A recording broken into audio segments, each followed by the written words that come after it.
midnimada iyo wadajirka dadka iyo dalka Soomaaliyeed waa waajib dastuuri ah.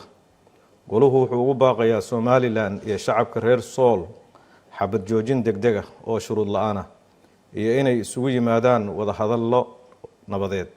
Sidoo kale goluhu wuxuu ku baaqayaa in hay'adaha dawliga ah iyo kuwa aan dawliga ahayn ee gargaarka ay dadweynaha deegaanadaas gaarsiiyaan gargaarka ay u baahan yihiin si degdeg ah.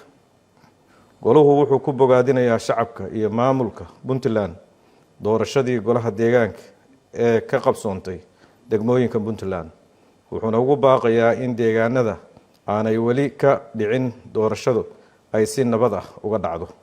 Shirka lixaad ee golaha wada tashiga qaran ee uu shirgudoomiyay madaxweynaha Jamhuuriyadda Federaalka Soomaaliya Dr. Xasan Sheekh Maxamuud ayaa ku qabsoomay Muqdisho 24 ilaa 27 Maajo 2023. shirka waxaa ka qayb galay mudane Xamza Cabdi Barre, ra'iisul wasaaraha xukuumadda federaalka Soomaaliya, ra'iisul wasaare ku-xigeenka xukuumadda Jamhuuriyadda Federaalka Soomaaliya mudane Saalax Axmed Jaamac, madaxweynaha Jubbaland mudane Axmed Maxamed Islaan, madaxweynaha Koonfur Galbeed mudane Cabdilcasiis Xasan Maxamed Laftagareen, madaxweynaha Galmudug mudane Axmed Cabdi Kaariye Qorqoor, madaxweynaha Hirshabeelle mudane Cali Cabdullaahi Xuseen Cali Guudlaawe iyo gudoomiyaha gobolka Banaadir ahna duqa Muqdisho Yuusuf Xuseen Jimcaale Madaale.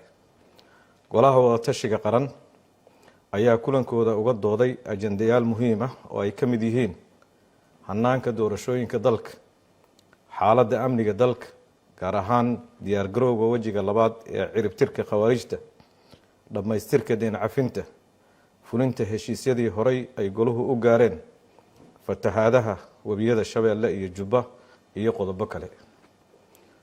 Qodobada shirka ka soo baxay iyadoo la tix raacayo heshiisyadii iyo warmutiyadii ka soo baxay shirarkii hore ee golaha wada tashiga qaran, goluhu wuxuu ka wada hadlay kuna heshiiyay qodobada soo socda. 1. Arrimaha amniga. Golaha wada tashiga qaran wuxuu bogaadinayaa guulaha laga gaaray istiraatiijiyadda qaran ee la dagaalanka argagixisada ee ku aadan howlgallada dhanka militariga ah oo ay horseed ka yihiin ciidamada qalabka sida ee heer federaal iyo heer dowladaha xubnaha ka ah dowladda federaalka oo kaashanaya shacabka Soomaaliyeed, kuwaasoo horseeday xasiloonida guud ee dalka gaar ahaan amniga caasimadda Muqdisho. Sidoo kale goluhu wuxuu bogaadinayaa habsami u socodka diyaar garowga wajiga labaad ee howlgallada lagu soo afjarayo kooxaha khawaarijta. Goluhu wuxuu shacabka Soomaaliyeed gaar ahaan deegaanada weli khawaarijtu ku harsan tahay ku adkeynaya inay si buuxda uga qayb galaan dagaalka ka dhanka ah argagixisada. 2.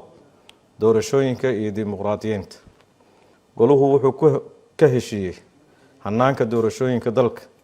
Qodobada laga heshiiyey sida ku cad lifaaqa heshiiska hanaanka doorashooyinka waxaa ka mid ah nooca doorashada, deegaan doorashada, nidaamka madaxtinimada, nidaamka xisbiyada, mideynta xilliyada doorashooyinka, maamulka doorashooyinka iyo qodobo kale. 3. Deyn cafinta.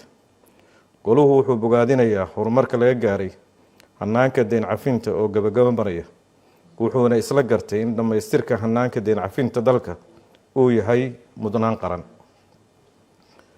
Iyadoo laga ambaqaadayo warmurtiyeedkii ka soo baxay shirkii golaha wada tashiga qaran ee Baydhabo 17 Maarso 2023, goluhu wuxuu isla gartay in la dejiyo qorshe lagu dardargelinayo maareynta marxaladda kama dambaysta deyn cafiska dalka, iyadoo la xoojinayo wada shaqeynta hay'adaha maaliyadda iyo adkeynta hufnaantooda.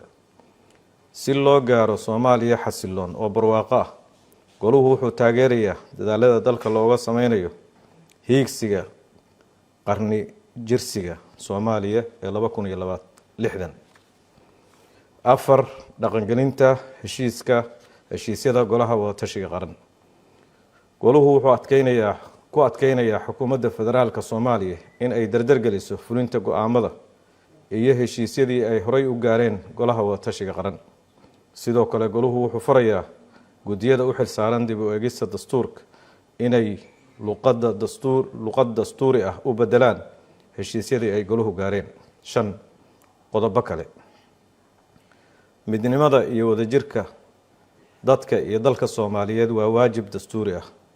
goluhu wuxuu ugu baaqayaa Somaliland iyo shacabka reer Sool xabad joojin degdeg ah oo shuruud la'aan ah iyo inay isugu yimaadaan wada hadallo nabadeed.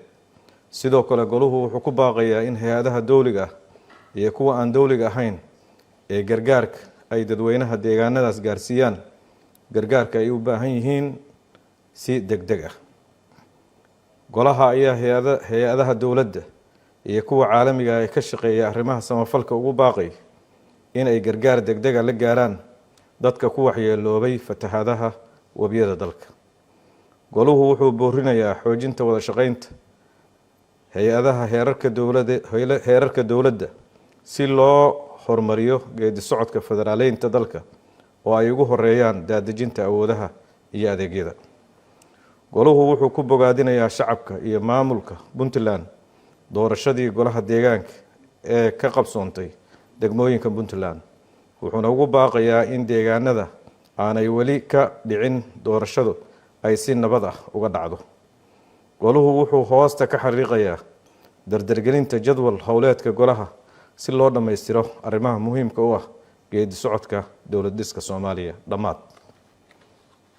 saxiixayaasha warmurtiyeedka mudane Xamse Cabdi Barre, ra-iisul wasaaraha xukuumadda Jamhuuriyadda Federaalka Soomaaliya, mudane Saalax Axmed Jaamac, ra-iisul wasaare ku-xigeenka xukuumadda Jamhuuriyadda Federaalka Soomaaliya, mudane Saciid Cabdullaahi, mudane Axmed Maxamed Islaan, madaxweynaha dowladda Jubbaland Soomaaliya, mudane Cabdilcasiis Xasan Maxamed Laftagareen, madaxweynaha dowladda Koonfur Galbeed Soomaaliya, mudane Axmed Cabdi Kaariye Qoorqoor, madaxweynaha dowladda Galmudug Soomaaliya, mudane Cali Cabdullaahi Xuseen Cali Guudlaawe, madaxweynaha dowladda Hirshabeelle Soomaaliya, mudane Yuusuf Xuseen Jimcaale, gudoomiyaha gobolka Banaadir ahna duqa Muqdisho.